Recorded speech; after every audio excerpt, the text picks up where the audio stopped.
আমাদের তারেক জিয়া সাহেবকে দেখা যায় খুব পপুলিস্ট বক্তৃতা দিচ্ছে, মানে আমরা যা শুনতে চাই তাই বলে আমাদেরকে আওয়ামী লীগও শত্রুগণ্য করবে আমৃত্যু যতদিন পৃথিবীতে বাইসা থাকে।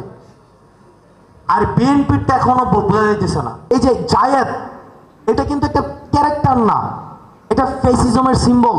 ফাহাম আব্দুল সালাম একটা কথা বলছিল, সেটা 6ই আগস্ট বলছিল, চিনেন তো নাকি?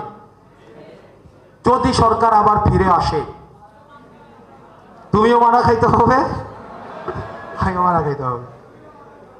এবার আসেন, আগামী দুই বছর পরে ইলেকশন হইলো, বা 3 বছর পরে ইলেকশন হইলো, 5 বছর পরে ইলেকশন হইলো, ইলেকশন তো হবেই।